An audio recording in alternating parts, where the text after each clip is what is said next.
Hi, I am Dr. Rajiv Sapre, and this is lecture number 48 about the topic metric topology.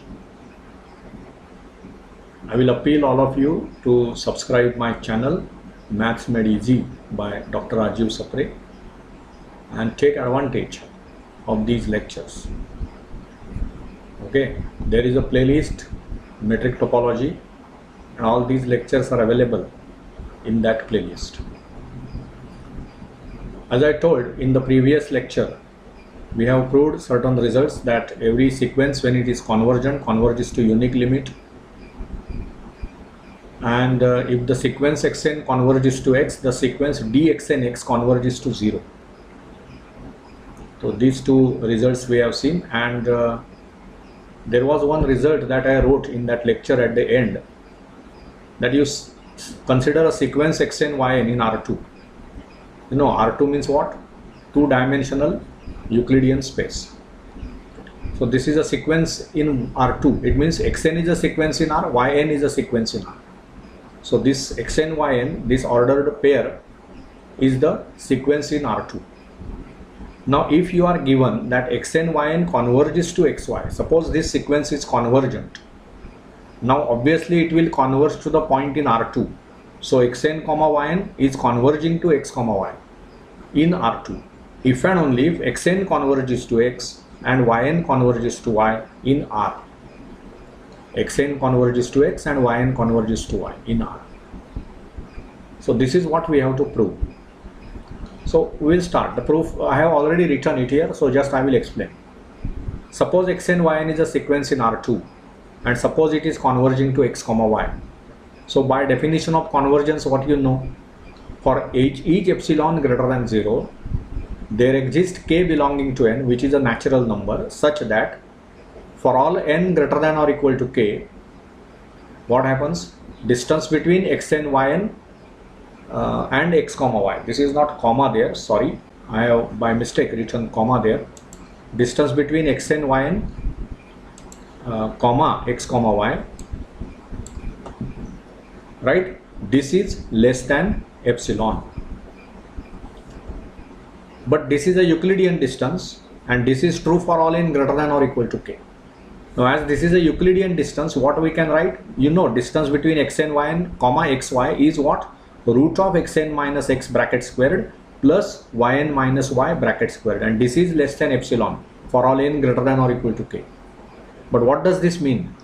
It means mod of xn minus x is less than epsilon, because this xn minus x bracket square, we are using the result that mod is less than or equal to norm. Okay, so xn minus x bracket squared, just root of xn minus x bracket squared means what? Mod of xn minus x.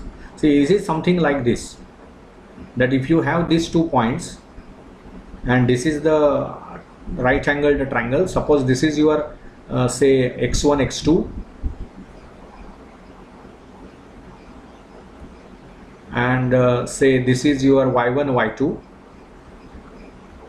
and then this distance is what? This is x, suppose, and this is y. Then this distance is what? It is norm of x minus y. It is norm of x minus y. Distance between x and y. And now this is x1 x2.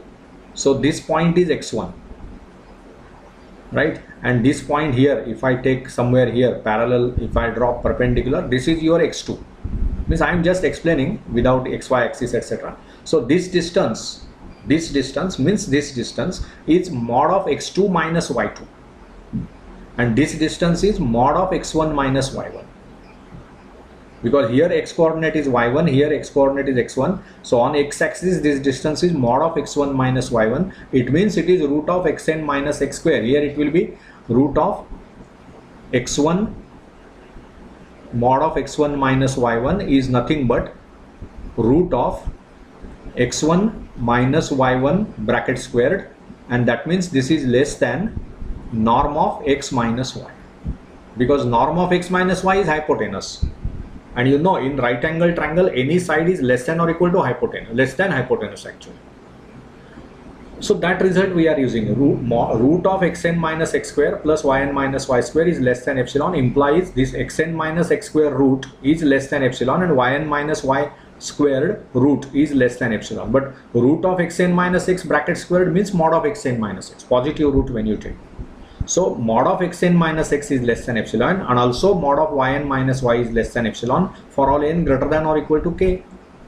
But then this is the definition of sequence xn converges to x, and this is definition of sequence yn converging to y.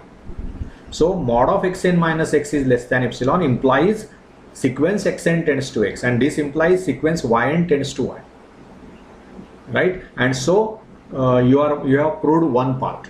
That means when xn yn, this sequence in R2 converges to xy, implies xn converges to x, yn converges to y. I hope you understood. Very simple proof. Now what is the converse part of this? Converse part of this means what? You will assume xn converges to x and yn converges to y, and you have to prove xn yn converges to xy, right? So what you will do, whenever you know xn converges to x, now this is a sequence in R, right? So what I can say, there exist k1 and k2, because I am also considering sequence yn converges to y. So I will take this sequence. When you say xn converges to x, it means there exists k1 such that mod of xn minus x is less than epsilon by root 2 for all n greater than or equal to k1, and yn converges to y, so it implies mod of yn minus y is less than epsilon by root 2 for all n greater than or equal to k2. Now always we have done, whenever I want both these results to be true, what I will do, I will choose k as maximum of k1 and k2. So whenever I choose that, both these results are valid from this k onwards. So whenever I choose k as maximum of k1 and k2, what I know, norm of xn yn minus xy, which is root of xn minus x bracket squared plus yn minus y bracket squared, right? It is now this xn minus x is less than epsilon by root 2. So xn minus x bracket squared will be less than epsilon square by 2, plus again yn minus y, mod of yn minus y is less than epsilon by root 2. So yn minus y square will be less than epsilon squared by 2.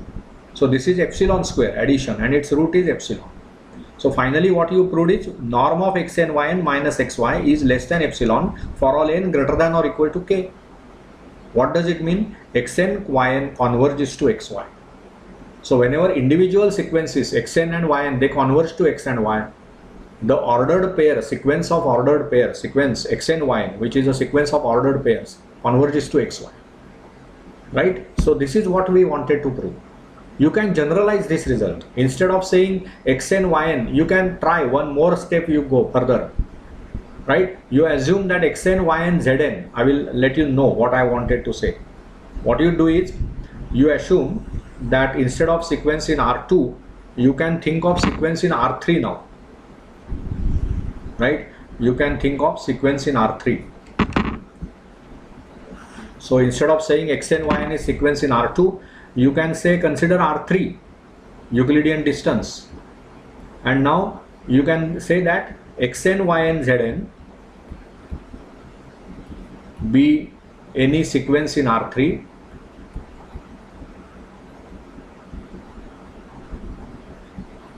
then prove that this xn yn zn converges to xyz if and only if xn converges to x, yn converges to y, and zn converges to z.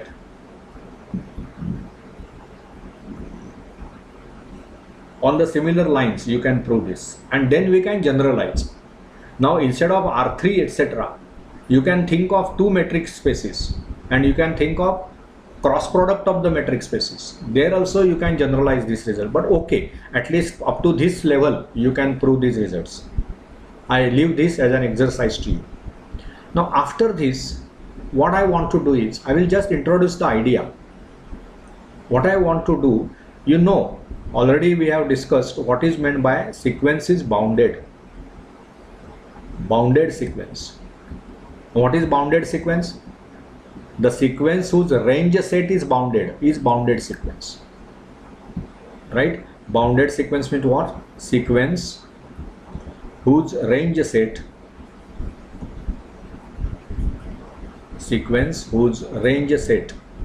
is bounded. This is bounded sequence. What I want to do is relate between convergence and bounded. That means if I am given sequence is bounded, is it convergent? Okay. If the sequence is bounded given, is it convergent? Or other way around, if the sequence is convergent, is it bounded? What is the relation between these two ideas about sequences in metric space? If sequence is convergent, we will prove that it is bounded. But the converse of this result need not be true. Bounded sequence need not be convergent. One simple example we have a very special sequence -1 raised to n. Right? This sequence -1 raised to n in R is bounded. Definitely, because what is the range set of this sequence? It contains only two terms, -1 and +1. So this is a finite set. So it is bounded. And so this sequence is bounded, but we always know -1 raised to n is not convergent. So there is an example where the sequence is bounded, but it is not convergent. So if I want to prove, now what we want to prove, convergent sequence, convergence implies bounded. It means when the sequence is convergent, it is bounded. This is what we will like to prove. And then answer to the question whether the converse is true, we have already given. What will be converse of this? Bounded need not be convergent. Bounded is not necessarily convergent. Right? We have given example. This is a bounded sequence, but it is not convergent. But convergent sequence is always bounded. What will be contrapositive of this? Not bounded implies not convergent. See, converse of this result will be, if this is proved, okay, convergence of this sequence will be bounded implies convergent. Is it true? Converse need not be always true. Right? If the converse is also true, we would have written it in if and only format. Sequence is convergent if and only if it is bounded. We are not writing that. We are proving sequence is convergent implies it is bounded. We are not in that, we are not claiming that bounded sequences are convergent. So convergence implies bounded. Bounded need not be convergent. And this is an example to prove that converse of this result is not true. Bounded need not be convergent. But what is contrapositive? Contrapositive is P implies Q. Whenever you have statement P implies Q, then it is logically equivalent to its contrapositive. Not Q implies not P. And we know these are logically equivalent. So if you have proved convergent sequence is bounded, what will be the contrapositive of that? Not bounded. Not bounded will imply not convergent. Obviously, it all depends on when you prove convergence implies bounded. I am assuming in the next lecture probably we will prove that. But if you prove that convergence implies bounded in case of sequences in metric space, not bounded will imply not convergent, because if the sequence is convergent, then it is bounded is an implication. Its contrapositive is not bounded. If the sequence is not bounded, it is not convergent. And that we can verify, that we can see here. If I take the sequence, which sequence? You take the sequence 2 raised to n. It means the terms of the sequence are range set of the sequence is 2, 2 square, 2 cube, etc. Now this is not bounded. This set is not bounded because it goes on increasing infinitely many times. Means there are infinitely many terms in every sequence, as you know, and this is strictly increasing set, strictly increasing sequence. So this is definitely not bounded, and as it is not bounded, it is not convergent. So these type of arguments we should be able to make. Convergence implies bounded, we have to prove, but that means its converse bounded implies convergent did not be true. And this is an example, -1 raised to n, bounded but not convergent. but its contrapositive is not bounded implies not convergent. So this is a very useful statement to prove that sequence is not convergent. What you do, you prove that sequence is not bounded. How to prove sequence is not bounded? Consider the range set of that sequence and check whether that set is bounded. Set is bounded is easy to prove, right? At least whenever you take real number set, suppose I take subset of real numbers, I want to prove it is bounded. What I will do? I will find the lower bound and upper bound. If I can find lower bound and upper bound of that, now here when you take this set -1 and 1, only 2 elements, it is bounded because its upper bound is 1, lower bound is -1. But same thing is not true whenever you take R2. In R2 or in R3 or in general metric space, when I want to prove the set is bounded, what you do? You prove that its diameter is finite. Diameter of the set we have already defined. If the diameter of the set is finite, we will say set is bounded.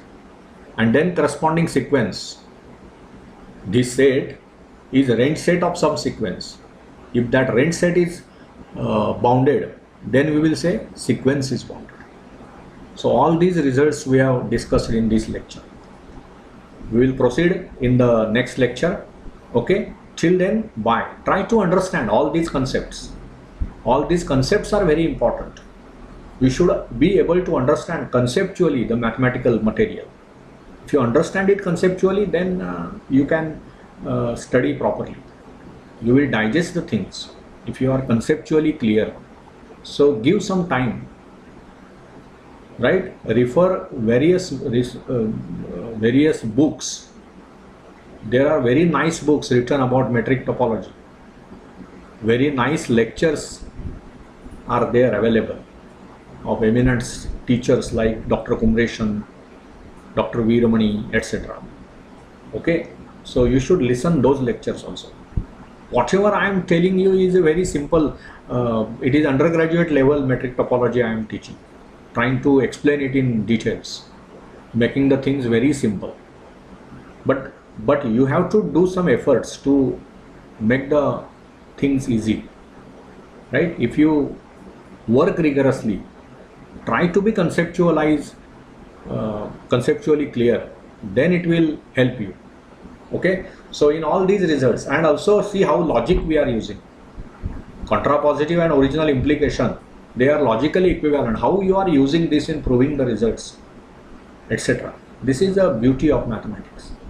Okay, so again at the end I appeal you to subscribe my channel Maths Made Easy by Dr. Rajiv Sapre and take advantage of all these lectures.